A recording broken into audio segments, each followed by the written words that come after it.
Well, the family day long weekend just around the corner. A real pleasure to get connected with Ken Cranrod over at the Alberta Conservation Association.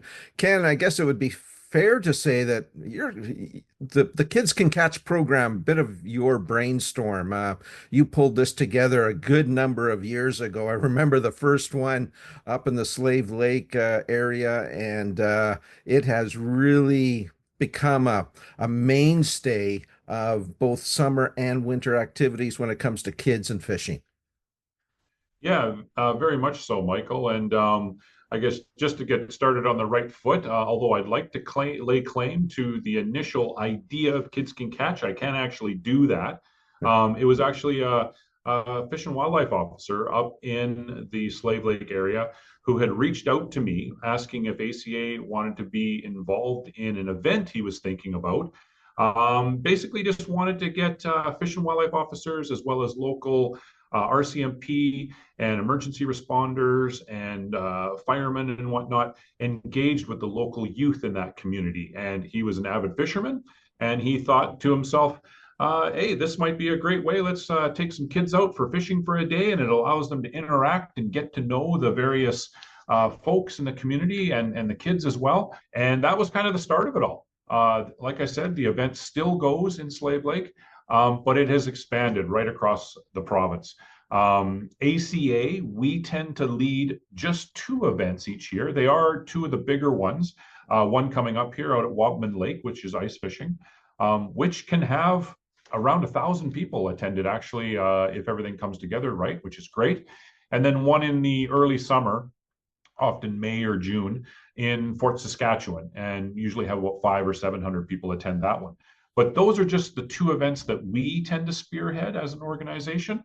There are, on any given year, there are over 20 more events that occur right across the province, all different communities from north to south and east to west. And those are largely put on by local fish and game clubs that really they deserve all the credit. They do the heavy lifting for these events with organizing the event itself, getting a lot of the materials and supplies in place, getting the volunteers to come out and help as fishing mentors, which is arguably the most important part. And really, they are the ones that make it all happen, and they're glad to do it. We're glad to help them any way they need it, whether it is sometimes it's small, cash amounts to help them purchase required supplies. Sometimes we have the supplies, connections, marketing materials, anything like that to make it a success. Well, let's get into the details of the event coming up on the Family Day weekend. Ken, again, the location is Wallman Lake. When do the registration get underway, and sort of just walk us through what we can expect for the day? Basically, the day is set up to be essentially a drop-in type day. I mean, we'll be out there, we'll be setting up early in the morning and whatnot. I believe registration starts at 10. I should say, actually, there is an online registration. And so if folks out there are planning to go, it's always very much appreciated to go online and just, it only takes a minute to indicate, who you are and how many people are going to be coming and whatnot. And then that way, we have at least somewhat of an idea a few days before as to what to expect, whether it's going to be, 500 people or 1,000 people are signed up, or the dial breaks off and we're expecting half of Edmonton to show up. It's always good to know that roughly about the crowd size ahead of time helps us plan. But certainly, people, there's no set time. I believe we are set up our registration tent and whatnot to accept people around 10 o'clock. So it's not a super early morning thing. Folks can get out there at 10 o'clock. We'll have everything set up. All the ice fishing holes will be drilled and the tents will be set up, and all the volunteers and various, I call them vendors. There's really nothing being sold there. It's all free. But there's a lot of businesses and local government agencies and whatnot. Because the event has become well established, they come out and they set up their tents and they have people there and whatnot to talk about whatever it is that they're involved with there. So it almost becomes kind of a carnival type atmosphere, which is really fun for the kids. And there's lots of help on hand, of course, as well as all the equipment. You don't have to show up with any equipment at all. It's all provided. That's the whole point of it.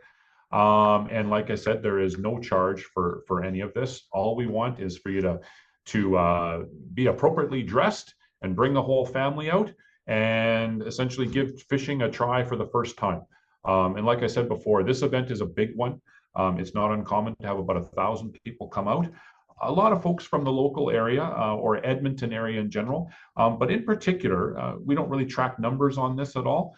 But I can tell you from attending almost every single one of them that there are a lot of new Canadians that come out to the event, which is great to see. And I end up chatting with them and just asking them, why you're out here. What would make you want to come out, sometimes on a rather brisk day and walk around on the ice and give fishing a try. And the answer is quite consistent, actually, is that they're new to Canada, whether it's been just a few months or a few years even, and they're wanting to try Canadian things, and ice fishing is one of those definitely Canadian type activities that's been with us for a very long time. And, if their home country is from Southeast Asia or Africa or South America, they would not have had an opportunity to try ice fishing in their home country. There's been lots of people I've met that not only have they never fished for recreation, but they've never seen snow, seen ice, let alone walk out on ice. And so for some of them, that's a testament right there to them having the courage to walk out and be on frozen ice. Because for a few people, it's rather unnerving. So it's great because they want to give like I say, a somewhat uniquely Canadian pastime a try because it makes them feel more like they're experiencing Canada and they're being Canadian, which is wonderful. Well, here's hoping for a pleasant, sunny afternoon out on the ice there, Ken. We'll leave it there. Best of luck with the event and look forward to chatting with you again real soon. Yeah, fingers crossed for sunshine and -10.